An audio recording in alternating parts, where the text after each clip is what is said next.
Now, I'm not here to pick on your vacuum. All I want to do is compare dry filtration to wet filtration. And I believe that you're going to see that wet filtration makes a whole lot more sense than dry filtration. First of all, Rachel, it wouldn't matter to me whether you brought out a vacuum that was $50 or $3,000. Have you ever heard of Kirby, Electrolux, TriStar, Filter Queen, some of those higher dollar vacuums? It does not matter. Once again, all we want to talk to you about is dry filter versus wet filter. Everything would be on this side of the room. The rainbow would be over here exclusively by itself because we use water filtration. Everything else would be over here by itself. Now, it makes sense to you, Rachel, that every vacuum has to have a filter. If not, everything that come in would come back out. So there has to be a filter to trap the dirt. And we use a water filter. Everybody else uses a dry filter. Now, every vacuum has to breathe. And what I mean by that is air has to come in, air has to come out. The problem is, Rachel, is when they put a filter in the middle of where the air is trying to come in and the air is trying to come out. When that filter is brand new clean, straight out of the box, the air can move through that filter. The small stuff comes out. Within 10, 15, 20 minutes, the big particles that can't fit through those little holes clog that filter. At that point, air can no longer get through that vacuum and cleaning cannot take place, and I'll prove that to you in a few minutes. But first of all, what I want to talk to you about is the smell. Have you ever smelled an unusual smell coming out of this vacuum? You haven't? Well, let me let you smell it. Look at that. Go ahead. Did you consider that a pleasant or an unpleasant smell? Unpleasant, wasn't it? It was definitely unpleasant. Do you know that the bad smell comes from germs? The back of a Lysol can will tell you anytime you have a bad odor is because you have the harmful breeding of germs and bacteria. Do you know that one thimbleful of vacuum cleaner dirt can have over 5 million germs in it? You know that what can be in this container is hair, toenails, dead skin, pet dander.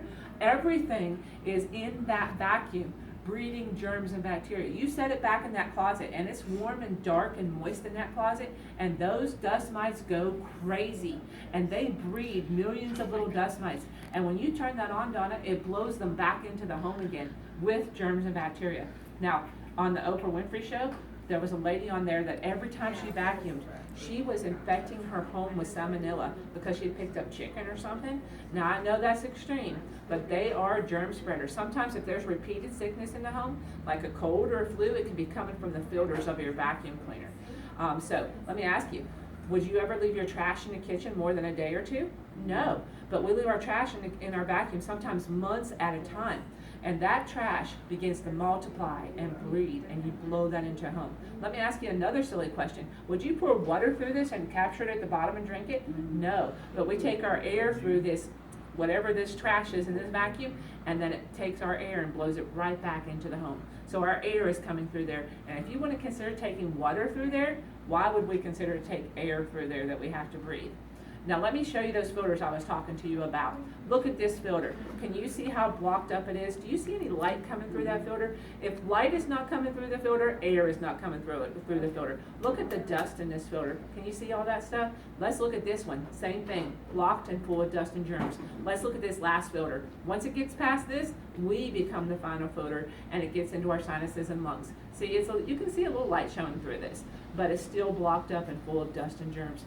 Now, when that stuff gets out, we breathe that in. It can get past our body's filtering systems and get into our lungs and sinuses. You can have an asthma attack, a sinus infection, just from what blows out of the vacuum. But when these filters get blocked up and dirty like this, the same thing happens to everybody that's trying to clean. Have you ever seen a string on top of the floor that you can't pick up, or a fuzzy or something really light? You're going back and forth and the vacuum refuses to pick it up. You bend over and pick it up, put it in your pocket. Have you ever done that before? Now, common sense tells you, Donna, that if you can't get a string on top, a little lightweight piece of nothing, do you really think you're getting the sand and dirt on the bottom? You're not, are you? So that dirt begins to cut and tear away at your carpet fibers.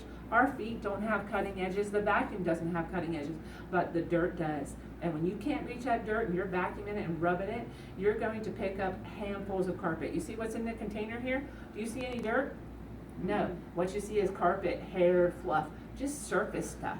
And if you're getting up handfuls of carpet, you're going to have a high traffic pattern where it looks like you're a path through the house.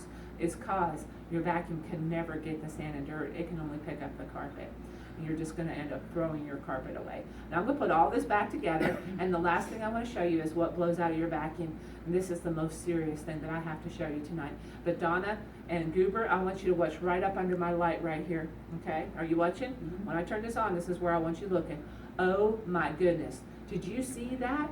That is crazy. Did you have any idea your vacuum was blowing that much stuff into your home? And it's more than dust, Donna. It's germs and bacteria too. And you're gonna breathe that for the next 4 to 6 hours. Everybody that's home is gonna breathe it. And then it's gonna land, and you know where it's gonna go? Back to the carpet, the furniture, the lampshades, the drape. They consider the vacuum one of the #1 sources of inside air pollution.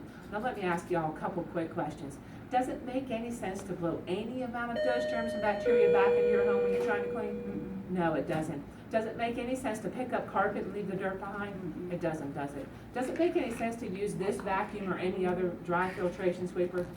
It doesn't, does it? And I'm with Albert on this. Do you have a shovel? Let's go ahead and bury it, okay? Because this thing's dead.